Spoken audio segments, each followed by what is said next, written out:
Hello लोगोफोर दिनै प्रमद बर' बिथांनि सायाव रायलायगोन नोंथांमोना भिडिअखौ उइदाउट स्किप नायबानो जाबाय। दिनैहाय प्रमद बर' बिथाङा जिसिबां एक्स एनडिबिफोर दं बिथांमोननि एज एबा माने बैसोआ जुदि मिलायोबा इलिजिबिलिटि जायोबा माने डिफेन्सआव बयखौबो सोनाय जागोन होननानै बुंदोंमोन। नाथाय दिनै 3 बोसोर अलमोस्ट 3 इयार्स रानिं जाबाय इउपिपिएल सरकारा लाइमोनफोरनो साख्रि होगोन होननानै बुंनाया मा जाखो? प्रमद बर' मा जाखो? आरो फ्रि रिक्रुटमेन्ट होनाया मा जाखो? लामा लामा थाबायहोनानै लाइमोनफोरनो जिसिबां इयुथ्सफोर दं, नट अनलि इयुथ, जिसिबां एक्स एनडिबिफोर दं माने जायनि बैसोआ मिलायो बिथांमोनखौ माने एजखौ नायनानै डिफेन्सआव सोनाय जागोन, पुलिस मिलिटारियाव सोनाय जागोन, पेरा मिलिटारियाव सोनाय जागोन होननानै बुंदों। बाट दिनै मा जाखो फोरो प्रमद बर'?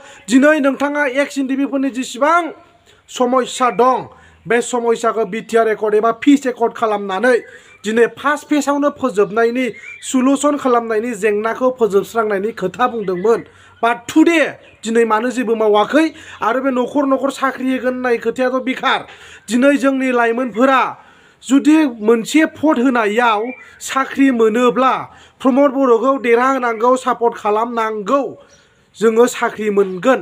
पावाराव फैयोब्ला प्रमद बर' बिथाङा जिसिबां जोंनि बिटिसिआव थानाय गोरिब गुन्द्राफोर दं एबा नट अनलि गोरिब गुन्द्रा, जिसिबां माहाजोनानो जा बा गरिब गुन्द्रायानो जा दिनै बिथांमोननि गथ' गथायफ्रा जायफोरनाव इडुकेसन क्वालिफिकेसन दं, जायनाव रोंगौथि दं, जायनाव माने लेखा फरायनायनि माखासे गुन एबा मैल' दं, बिथांमोनखौ साख्रियाव सोजोबगोन। एभ्रि फेमिलि मेम्बारशिप साफा साफा साख्रि मोनगोन होननानै बुंदोंमोन। आरो आङो मोनसे खोथाखौ रोखायै बुंबावगोन, प्रमद बर' दिनैनि दिनाव माने प्रमद बर' बिथाङा बुंदोंमोन पावाराव फैनाय लोगो लोगो एनडिबिफोरनि जि समस्या, जि जेंना दं, जि माने प्रब्लेम्सफोर दं, बे प्रब्लेम्सफ्रा फार्स्ट फेजआवनो मावनाय जागोन एबा एनडिबिफोरनि जेसेबां समस्या दं बिथांमोननि समस्याखौ 1 नाम्बारावनो मावनाय जागोन होननानै बुंदोंमोन। माने फ्रि रिक्रुटमेन्ट होनानै जायफोरना बैसो दं बिथांमोनखौ पुलिस मिलिटारियाव सोनाय जागोन एबा पेरा मिलिटारियाव सोसननाय जागोन होननानै बुंदोंमोन। बाट दिनैनि दिनाव बोसोरसेयाबो थांबाय, बोसोरनैयाबो थांबाय, दिनै अलमोस्ट 2 इयार्स एबा 3 इयार्स रानिं सोलिगासिनो दङ। इउपिपिएल सरकारा दिनै गथ'फोरनो मानो साख्रि होनो हायाखै? मानोथो फ्रि रिक्रुटमेन्ट होआमोन? होनो हायाब्ला मानोथो कमिटमेन्ट होआमोन? न'खर न'खर साख्रि होगोन होननानै मानो खोथा बुङामोन? दिनैनि दिनाव लाजिनो रोङाखै प्रमद बर' नोंथां? न'खर न'खर साख्रि होनाय खोथाया बियो गोरलै खोथा नङा। This is not easy, this is very hard, very difficult. गोरा, बियो गोब्राब।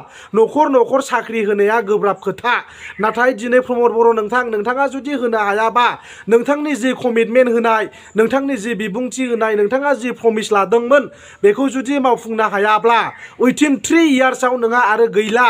दिनै लाइमोनफोरा साख्रि मोनगोन होननायावसो नोंथांखौ फुल सापर्ट खालामदों आरो प्लास बड'लेण्डनि थाखाय नोंखौ सापर्ट खालामदोंमोन। अलरेडि नोंथ' बड'लेण्डखौ फानखाबाय, फाइनाल एन्ड कम्प्रिहेनसिभ सल्युसन दिल्लीयाव साइन खालामना फैखाबाय। From today we don't want Bodoland होननानै नोंथाङा साइन खालामनानै फैबाय। आजसे हमको बड'लेण्ड नहीं चाहिए, बड'लेण्ड का हमारा जो मांग था ये बीटीआर एकर्ड से हमारा सल्यूशन हो गया है होननानै नोंहा साइन खालामनानै फैखाबाय। आजसे हमको बड'लेण्ड नहीं चाहिए होननानै नोंथाङा साइन खालामनानै फैखाबाय। हमारा जो मांग था ये सब कुछ फुलफिलमेन्ट हो गया है होननानै नोंथाङा साइन खालामनानै फैबाय। बाट दिनैनि दिनाव गैला। प्रमद बर' लाजिनांगौ।